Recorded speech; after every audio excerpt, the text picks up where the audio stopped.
think of someone else and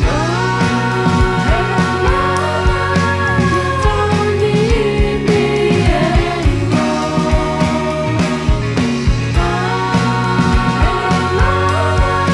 You just walk on out the door.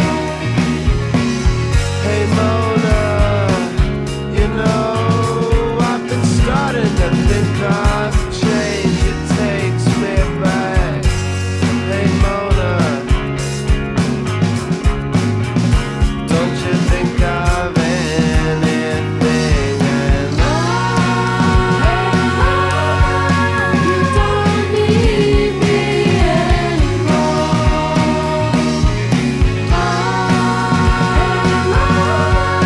You just walk on out the door.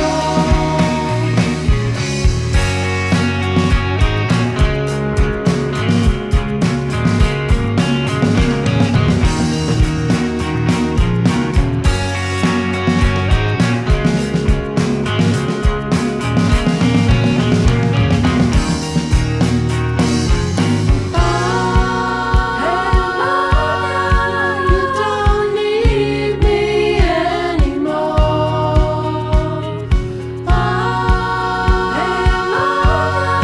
You just walk on out the door.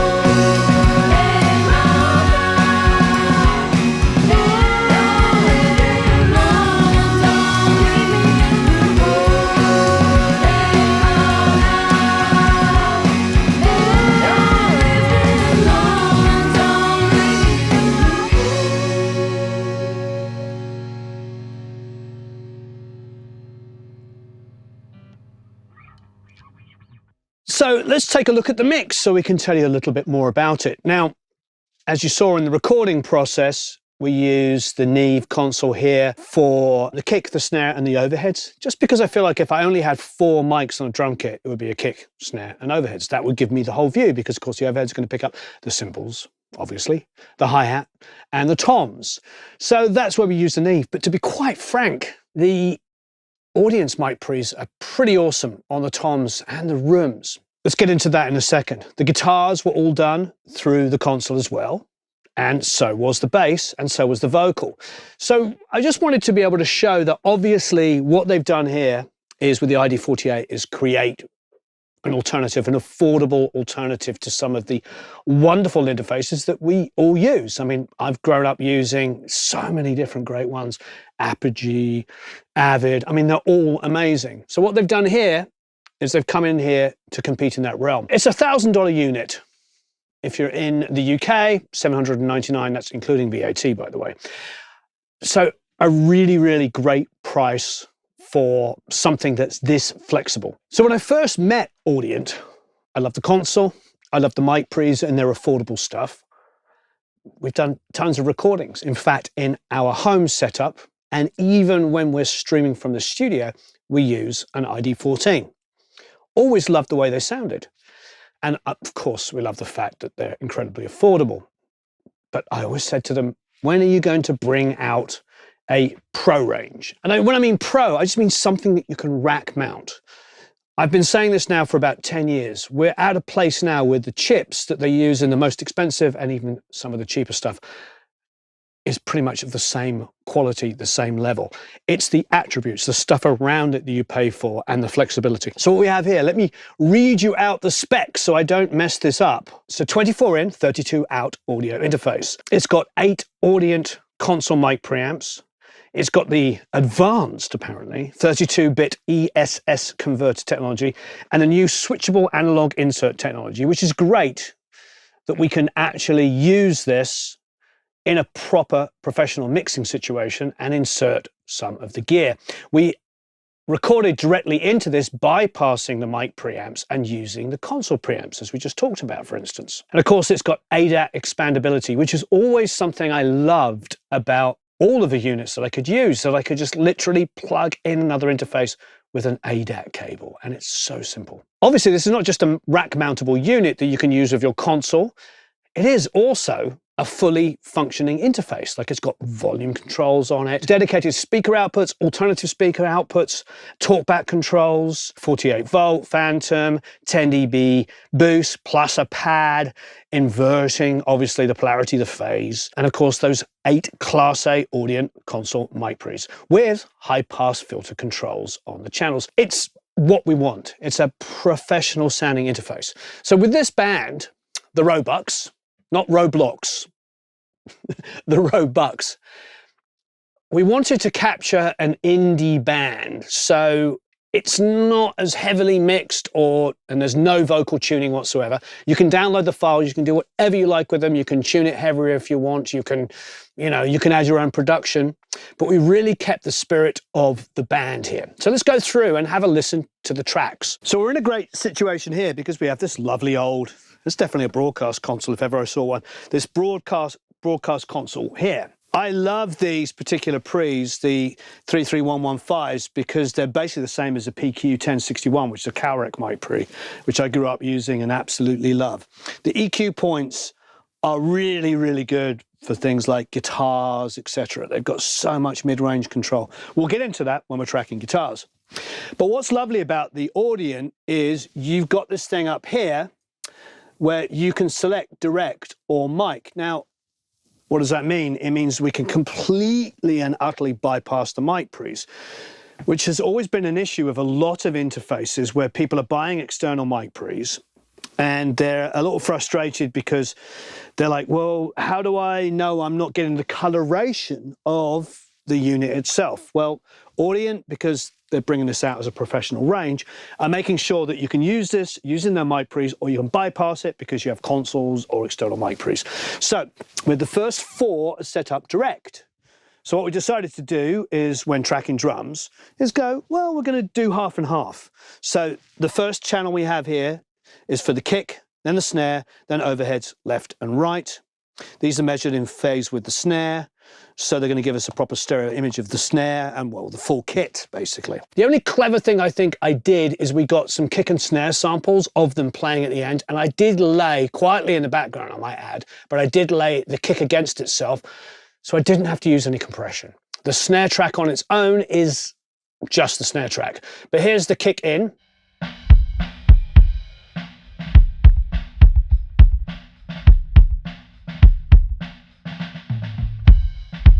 My usual kind of EQ, bit of 60 boost, a little bit of 100-ish dip for the bass guitar to breathe, and some 350, and then I've got some like 2 or 3K kind of boost to give it a bit of attack.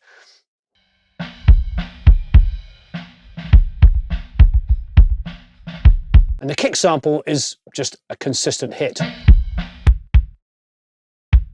Together.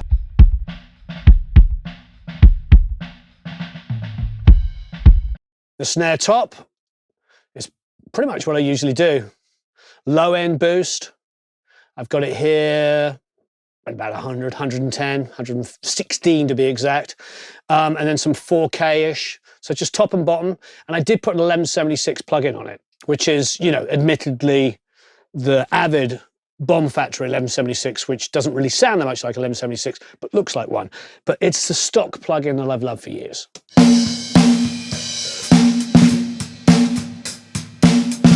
I kept this really super basic. I've got 750, 3/4 of a second reverb on it, a deverb. This is without. With.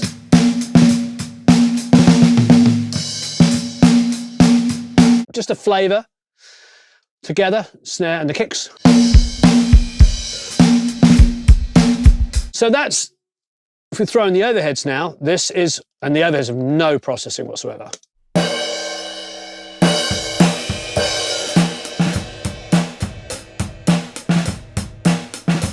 Didn't even high pass it on the console. This is just the sound of the Neve console.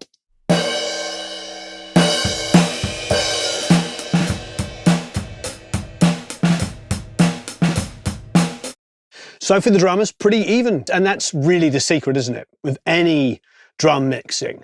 You've heard Andy John say it, you've heard everybody at Glyn John say it, you know, what made the Led Zeppelin drum sound so good? You know, was it your miking? Was it your crazy, you know, mic pre's and the Helios, this, that, and the other? I'm sure all those things were not hindrance, but the reality is, as they have all said, it was the drummer. And so, yeah, a very even drummer, which is great. Here's the room mics.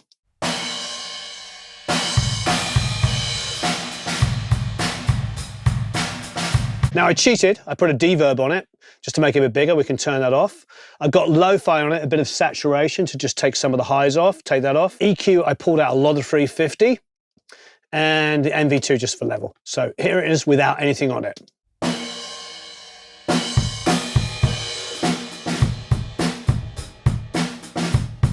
Might argue it's better. That's a really natural drum sound. Let's go and look at the drum mics. Okay, so no surprises on most of this, to be quite frank. No hi-hat mic. It's a very British thing to do, to just kind of do overheads.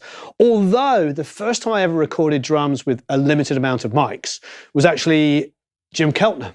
It was a kick, snare, and overheads, and that was the Jim Keltner setup, which I suppose is sort of UK British as well, because of course he played with John Lennon and George Harrison and all of those guys as well. Amazing drummer. D112 inside, the kick here.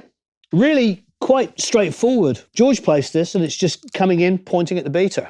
I think pretty much how I would have done it. I mean, I think typically if we'd had a lower stand, it would have come in at a straighter angle, but the way it works out, it sounded really great.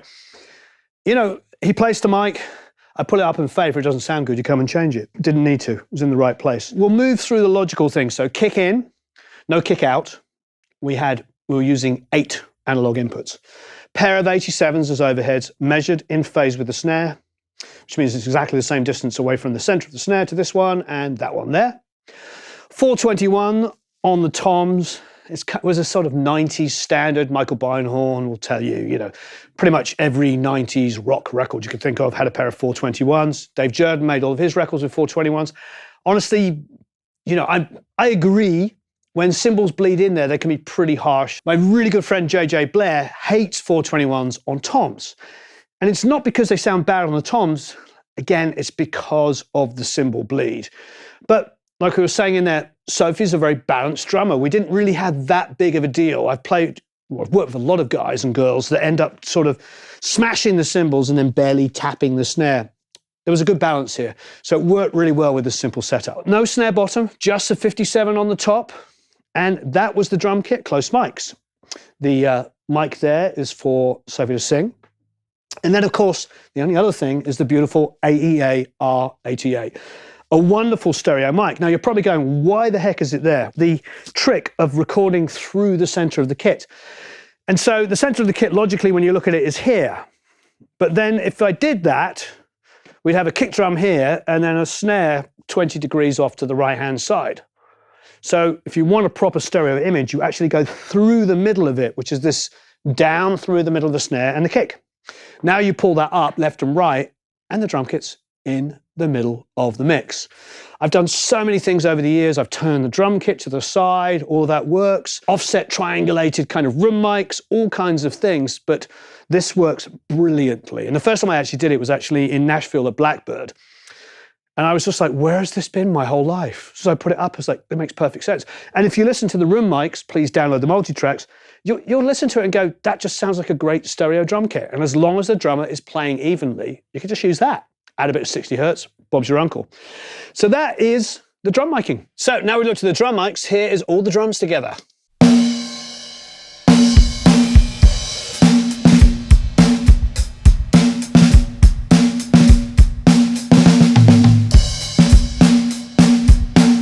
You'll notice no hi-hat mic. We had 8 inputs and we had to decide, do we want a stereo room or do we want a mono room with a hi-hat mic? So we went for stereo room. It's interesting, when I came up in the UK recording, we never mic'd the hi-hats, we just never did. You'd always get it from the overheads or you'd get it from snare bleed. So I went back to that, things were in Brighton. I have Henry Brown over there, playing the bass. What we're doing is we are using the board pre's and we're going into the Audient Direct. So with the direct setting, I can show you quickly. So if you look here, you'll see direct input here, where it says DIR, which is setting there. So as we did with the drums, it means we bypass using the mic pre's. A lot of other units, you know, you go into the line amps, or you go into the mic pre and you just literally turn down the gain. This way, it just bypasses that and you get the sound purely of the mic pre. And of course, we thought we would do that with this because we're using a beautiful old broadcast Neve console. So we've got the bass with a FET 47 on it here. It's going through this thing's really driven quite aggressively. And then a DI, both of which I'm doing my usual double compression. I like to do this because I like the bass sound to be printed the way I want to hear it. So we've got on the bass DI, which, hey, let's have Henry play.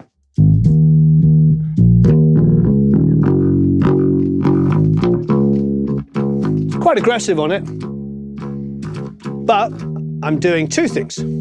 Bass DI, no EQ, using just the sound of the pre, it's really good. I'm using the retro. I love this compressor. And the main reason is the sidechain function is absolutely superb. So I'm letting all the low end go through. So it's compressing, but it's not using the low end to compress. It's compressing, you know, listening to the high mids. That's then going into a distressor, which is set pretty aggressively on 20:1, but it's catching peaks. I mean, here we've got, you know, it looks aggressive, but it's 5 dB maximum gain. But it's 5 dB maximum gain reduction. And here we've got 1 to 3 dB of gain reduction going on. So it's clamping it down, but it's superb, really, really great. And then the amp is the 162, which is a stereo 160. I have one of these, absolutely love it. 162 going into an 1176. Similar idea, 2, 3-to-1 on this, gentle compression, going into more aggressive on that. You know, he's playing quite a sophisticated line. There's some syncopation in it. It's not just playing the root notes of the chord, but it's also it's an indie band, so it's got to sound indie. So we've got to find that place. And it's funny because we were listening to Ian Dury and the Blockheads earlier, and you have like that incredible bass playing, absolutely superb bass playing.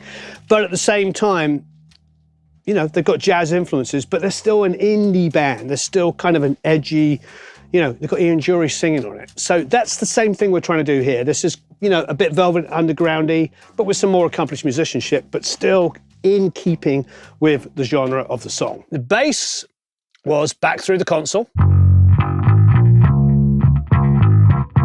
I did my usual trick, so you've got a FET here. And I wiped off the high end, and I wiped off the low, and you got this.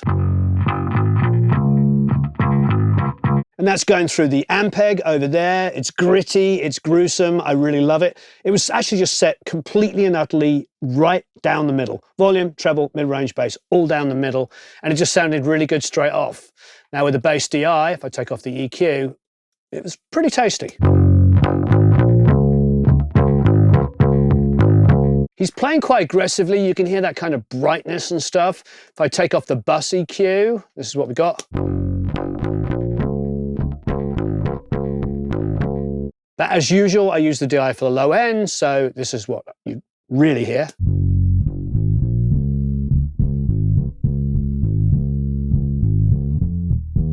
He's an accomplished bass player, but I made him dig in a little harder. I made him tune down to E flat so he could hit a low note on it because the song is in F sharp major. So when he went to the E flat, it would have been, you know, up on the 6th fret on the A string. So I made him tune a semitone flat. So now it was on the 7th, and then you had the open E flat. So you could have the 6th minor chord on that. And, you know, it was a little bit out of his wheelhouse, and it was great. He dug in, he got a bit more aggressive. I really liked it. So my usual kind of settings, EQ, a little bit of, you know, 80 to 100 boost there. Then I'm wiping out of the way of the kick. Just enough, just some of the low lows. But then of course I'm using R bass afterwards, set to 80 Hertz. So a little extra boost. And then mid-range and a bit of tailoring on the low end again to keep out the kick. But a bit of mid-range to just give it that honkiness that I love. You know, I always reference the Pretenders. You know, the song Mystery Achievement. To me, that is the ultimate mid-range, honky, perfect piano sound. And we actually listened to it, or I listened to it for a minute before even working on this bass sound. So even though it's not that exact sound, it doesn't matter. I like to be inspired by it. So all of the guitar sound was really the blend of those three mics, the Royer, the 121, the front 57, and then the rear 57. I love those amps. I mean, a Deluxe 65 and an AC15, perfect combination. Now the AC15, we mic'd the air vent off on the top. Try it. It's really fun. Really all I did was get rid of some of the low end. Now, the guitar amps were over there. The band were around me. The room was quite packed. So we were monitoring loud. And of course, with monitoring loud, there was a lot of low end bleed going through.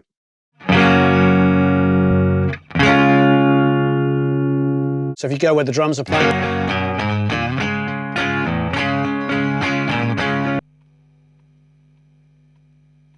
you can hear kind of like hum and all that kind of stuff. So when you come to mix it, you probably want to high pass out of the way a little bit. So that was Tom's guitar. Then you had Lola's guitar. She did two parts actually. She does the lead, which is the hook at the beginning.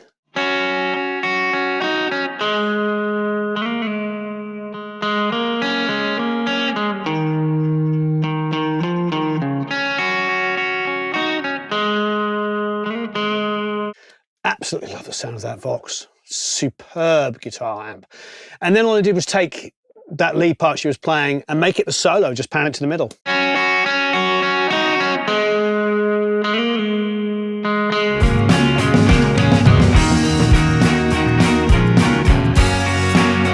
And the only things that were sort of clever was this performance, which I've done on many, many songs over the years, just finding a pedal part, and this is it here.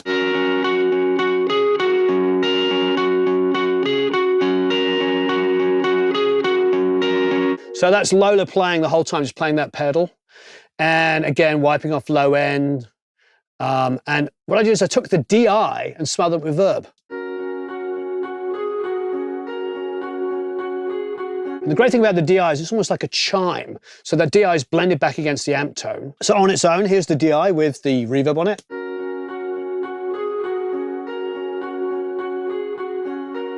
We didn't loop it. It is a performance, and I think that really adds to it. There's been many times that I've looped stuff. We looped the Shaker, for instance, just found 4 bars we like to loop it for everybody to play to. So much more fun to play to a loop of a Shaker than it is to play to a click, for instance. But in this instance, what was nice about letting her play all the way through is you can see it grows. You know, she comes down in the breakdown section, the a cappella section, kind of digs in a little harder. But we are compressing it as well, so it's always in your face, but the aggression and how hard it's hit changes. It's really tasty. I love doing that. The vocals were done with a Flea 47, and we did my usual compression chain, which is basically going the 160 into an 1176. That's still my favorite chain of any compression ever. These are takes, no tuning, no timing, no vocal align. We've got Sophie's vocal slightly over to the left. We've got Lola's vocal slightly over to the right. And then we've got Tom's vocal down the middle. You can pan it however you like. Rather than tuning it, I just thought we'd double them. Just double them and let the kind of like slight rub of the two things chorusing together. Just make it feel, again, like an indie track rather than a hard-tuned, you know, loads of drum samples, everything gridded kind of track. It had to just feel like what it is, a band performing. So a lot of fun. Don't forget, you can download the multi-tracks down below and you can hear for yourself how the iD48 sounds. So that's the iD48. If you're in the market for something which is very flexible, inexpensive and pro sounding with great pre's, but also the ability, and this is very, very important, to go directly into it and bypassing all of the circuitry at the front. So you're just actually hearing a nice pre. So if you've got nice external pre's, this might be the unit for you. I think it's the ASP800, that 8-channel mic pre is kind of a standard. I see it in so many studios as an affordable way of getting extra high quality pre's. And now you've got this unit with incredible preamps and an enormous amount of I/O.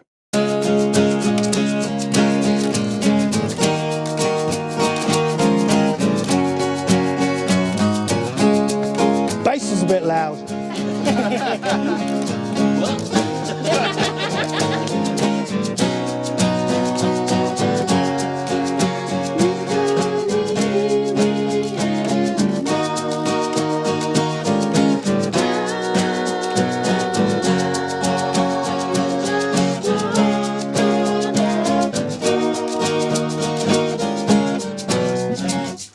Sorry, just Cool. one more loop round quickly. I just want to make sure they're focused. Yeah. And is this the pop song? Yeah, that's the Okay. pop song. I have one remark. Yes. Yeah. Stop playing the major six. It's killing me. Which is the major. So when you're holding down when you're holding down this card, you keep hitting that high note there. It just. Oh, what on Whenever you bar that, yeah. Oh yeah, I hadn't even noticed actually.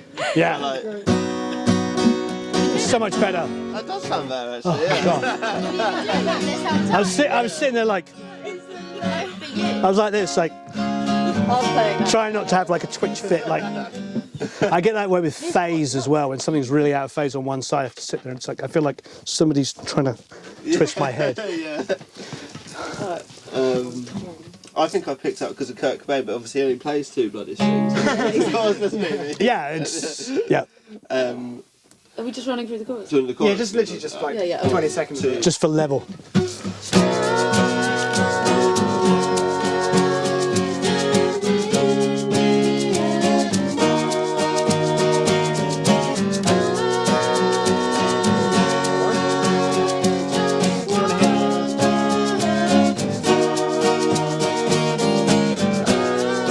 That's good enough for what we need because it's only pre-pro. Okay, cool. Yeah. Thanks, guys. Cool. Thank you. Yeah, this is good for pre-pro. This is just so if we did something like remember that idea, like no, we can go. Oh yeah, we recorded it. Yeah. Okay, so this is the one we're going to do as an overdubs. I think so. I mean, we've got two. So this one has got more of a like it's got me singing. It's more of a like Lou Reedy style vocal with a sort of pop chorus, Yeah. and then the other one is a more sort of traditional rock song. So I guess we could. Lou Reedy, so that means you're singing it. No. I was being deliberately. Yeah. We'll play it to you. Just see. Okay, cool. Yeah, let's hear it. Everybody? What is it? Minor? Minor.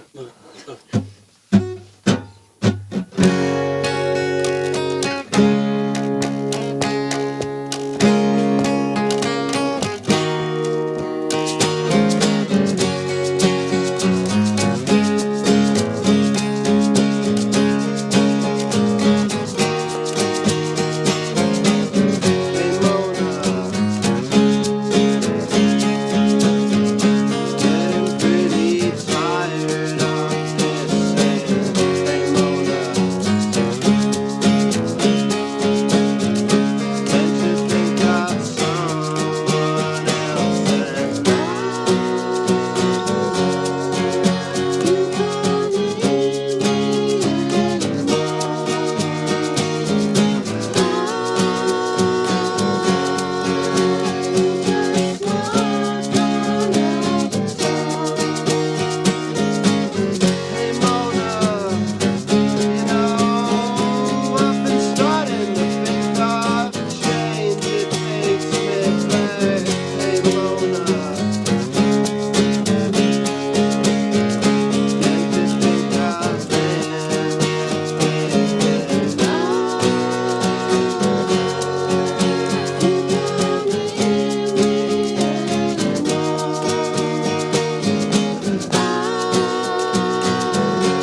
Okay, cool.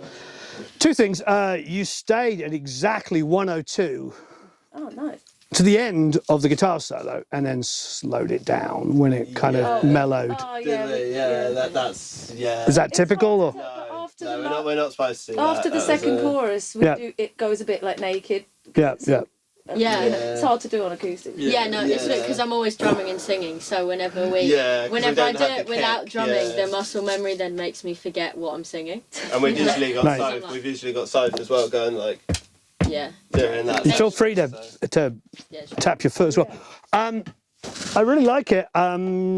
Is the guitar solo written? Or are you going to improvise it each time? I usually improvise it. I kind of have a few things I sort of flow around on it with. I was sort of like I kind of got lost where I was, just not used to the acoustic. I think for a second. It's an electric guitar solo, yeah. Yeah. Do you have a rough of it? MP3? I would normally I mostly improvise usually when I play, but it'd be. We'll probably work on it to be a little bit hookier. Yeah, that's cool. I think that would be really nice. Yeah. I like the double stop kind of idea and the major pentatonic runs. All of that stuff you were doing was really good. I think that I think it should be more Mick Ronson-y, Bowie, hunky dory kind of something you could remember. Yeah, that. But which is the first part of it was really nice. Yeah. But then the second part is so. Kind of got a bit. You got a bit Lynyrd Skynyrd for your own good. Yeah. Oldie boldie. Yeah. But I think if it could be I think I would just kind of follow. Can I steal your guitar? Sorry, just use some of these kind of. Yeah. You're doing that kind.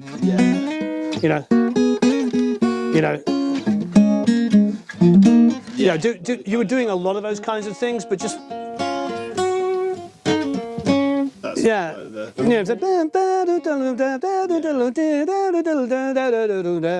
come up with melody ideas like that. Things that'd be cool. Yeah, I mean, so this is why as well. This would be. We sort of thought wanted potentially for the overdubs, just because as well, like the outro vocals and stuff as well, and just a little bit more. So the question is, poppy. No, it's good. The two things that strike me are outro's great, but do we?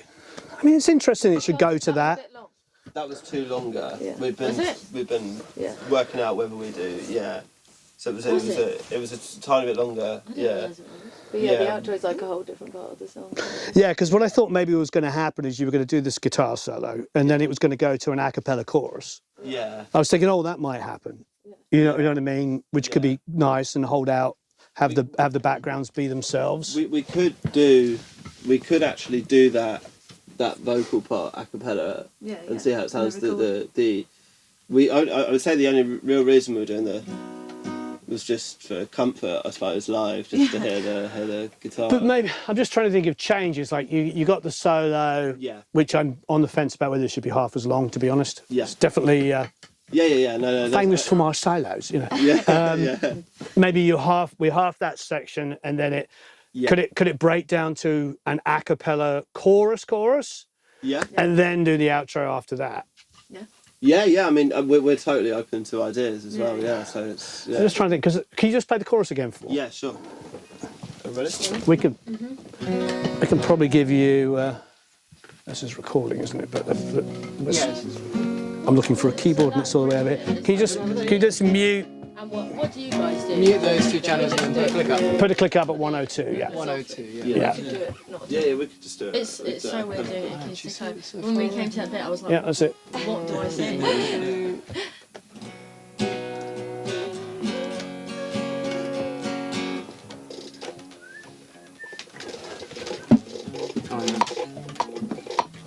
So that's 102. That's what you were doing it at. So let's hear a chorus.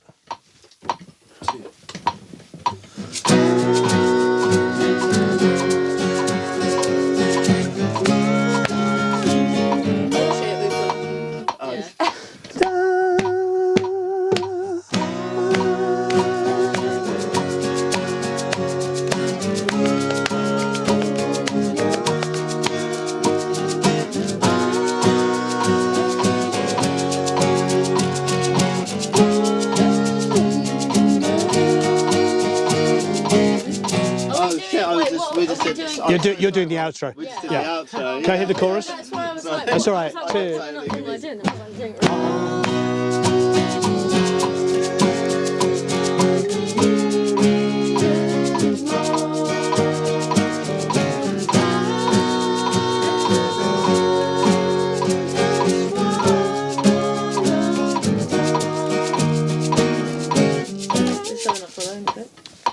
Yeah. I mean, the outro and the chorus is essentially the same melody. Yeah. You're just, yeah. There's just more going on in the outro. What else is happening? Yeah. Oh, you mean the The harmony and like Yeah, it's got kind of we're all, like, digging Sophie more. kind of takes over with a big sort of vocal in the outro as well. With your vocal solos. So if you show what you do, Sophie, in the outro, What? if you do it like when you go like, because I sort of go back, don't I? Like, so, Yeah.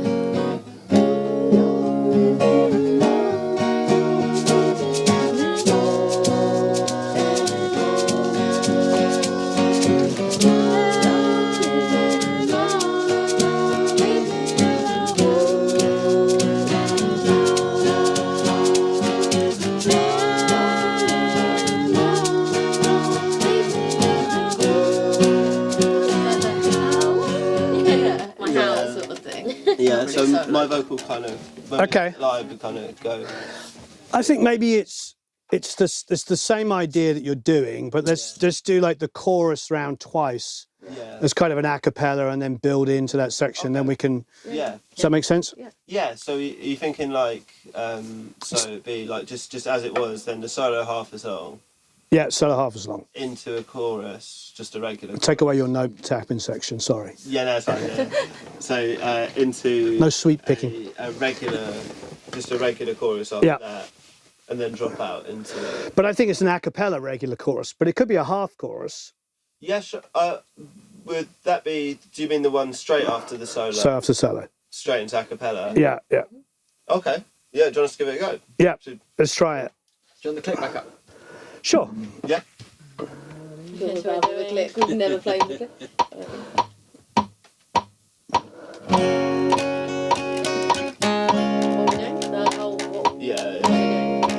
Yeah. Bass is too loud.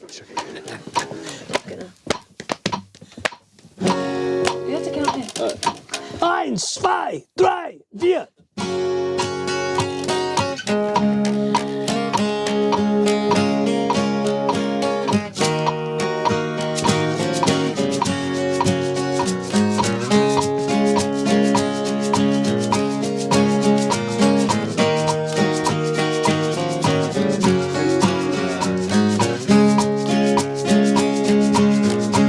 Getting pretty tired of missing.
cappella.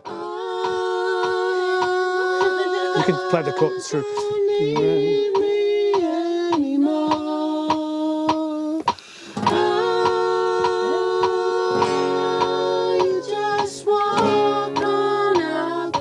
And back in.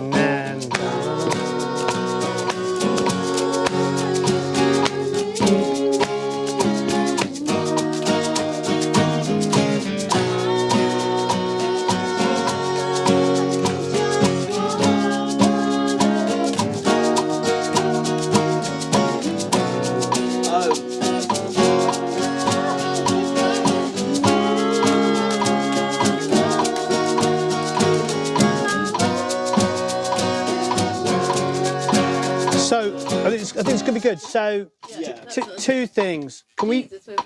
That's right. No, it's all good. Can we? That Can sounds we? nice like that though with the changes. Yeah, I like that a cappella. Okay, good. But you can strum the chord for Yeah, pitch and stuff like that. Yeah. So can we push the tempo Yeah, just a little bit? Yeah. Let's try like 108. Yeah, Quite a lot. Yeah. So we're so not used to playing with a click. Well, there's So- no time like the present. Yeah, exactly. Shows out like. So what do you think from that a cappella bit Into the like outro. what we normally like Yeah, yeah. straight into the outro? Yeah, like, yeah. After okay. Like, what we normally sing the outro.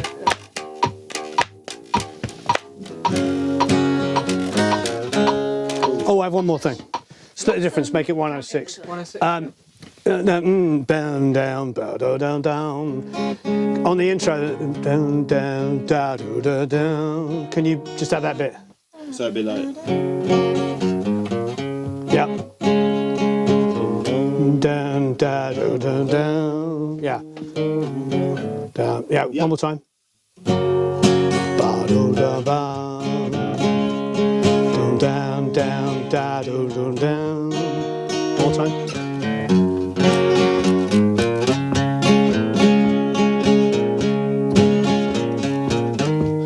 I think it's interesting. Why don't you go past the note and come back? So go on the major third. Sure. Dun, dun, dun, dun, dun, dun. So I go. Dun, dun, dun. Then you can do this bit. Yeah. Boom, bam, dun, dun, dun, dun, dun. There you go. That's nice. Yeah. That's nice actually. Yeah. Dun, dun, dun, dun. Dun, dun, dun, dun, dun. But it only needs to be like on the intro and then maybe going into the chorus or something the last time around. Don't do it every time. So what we usually do when we're playing electrically is we'll do like so that intro we did originally we went and then Lola will be going then Sophie on the cymbals and then there'll be Mark.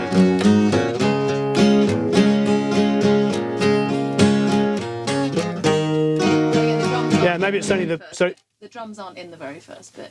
yeah. No, that's cool. Yeah. Yeah. But I think you do that like Yeah. on like the second of it or Yeah. something like.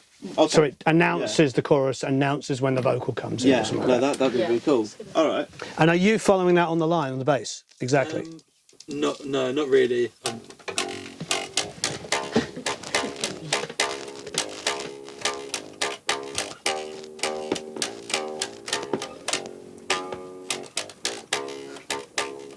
So maybe down, down, down, down. So you're going to go up to F, E flat. Yeah.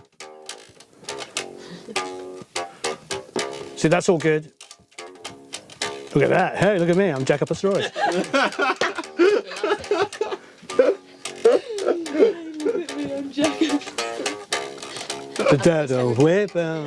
Yeah, so you just do every second one. Although on the verse, I think it only happens on the intro happens on the second one, and on the verse it would only happen at the end as kind of a pre-chorus change to go to the chorus.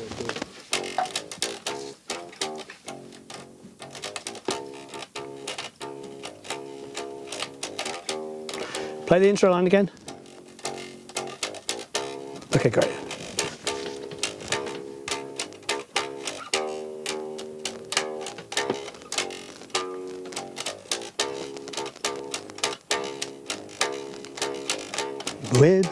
Yeah. Great. Is that just on the intro you want us to do that? Do you reckon? Intro and time and the going into the chorus. Okay. So it's like an announcement of here we're going to the intro, here we're going into the chorus. I see, yeah, okay, Yeah. yeah. That's cool. You get that, Emma? Intro and into the chorus. Yeah. You were like. So I have one other idea. Is there another acoustic? But you can use No, but I don't want to. I want need you both to play. See if I can grab one if you want. And then if I always take one of your guitars and then the other, and then it's always like. So this is faster. Let's see if it's not too fast. 2, 3, 4.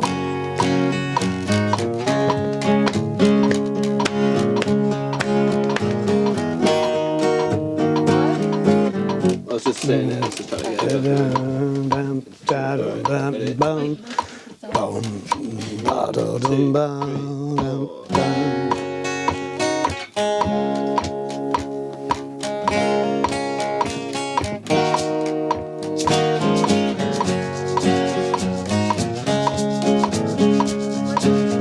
I'll slide down, yeah, that's it. Just keep trying it. Don't stop. Just keep like trying to get it. I think you're going too fast.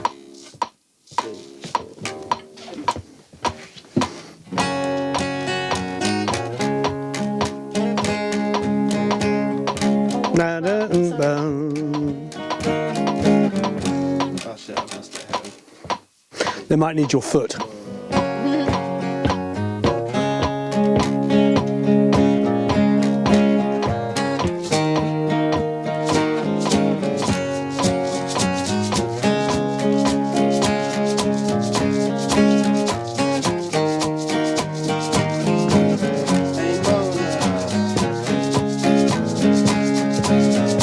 Getting pretty tired of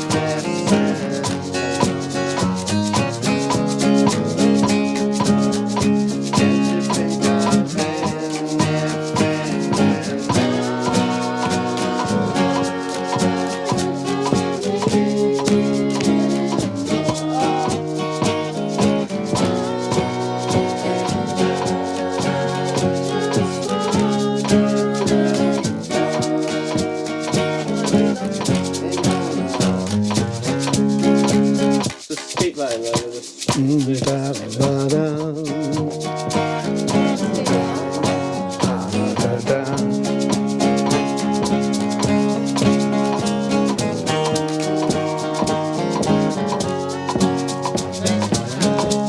Let's just go from the end of the first verse. Second verse, ready? 1, 2, 3, 4. Hey mama, you know, I'm starting to think of things to say to you. Hey mama,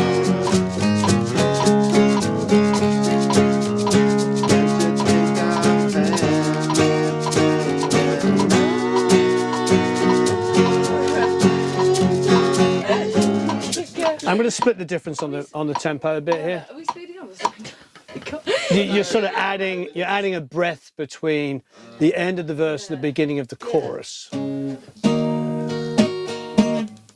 It's like, yeah, it's like.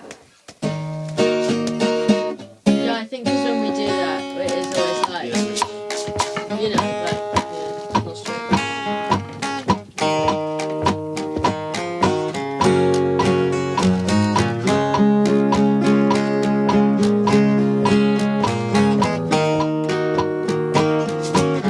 hey mama.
good. That one. I think the other one. Yeah, It's that like was maybe a bit too fast. Yeah, that's perfect. Yeah, that's good. Sorry about That's that. good tempo. That sounds cool though with the change. Yeah. So in the a cappella bit, are we just doing the chorus? We're getting them and We're singing. Okay, sorry, I messed it up. Yeah. Singing the chorus.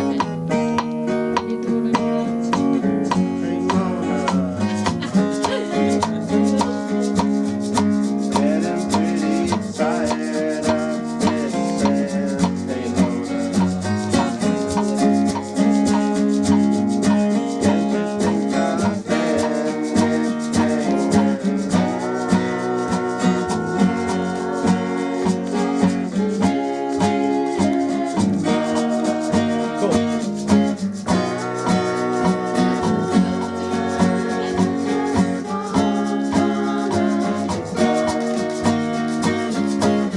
Hey Mona, you know, I've been starting to think another rain that takes me back. You are Lou Reed. There you go. Mona.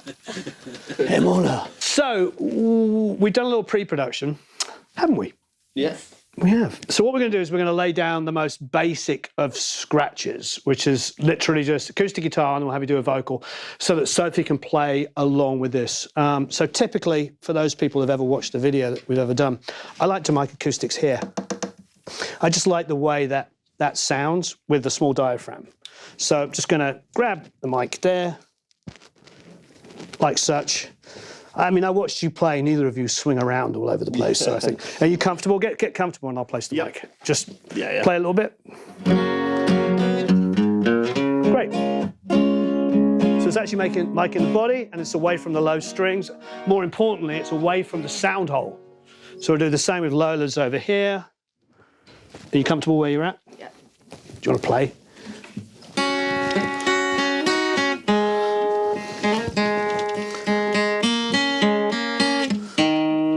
So just tilted away from the sound hole there, and that's it.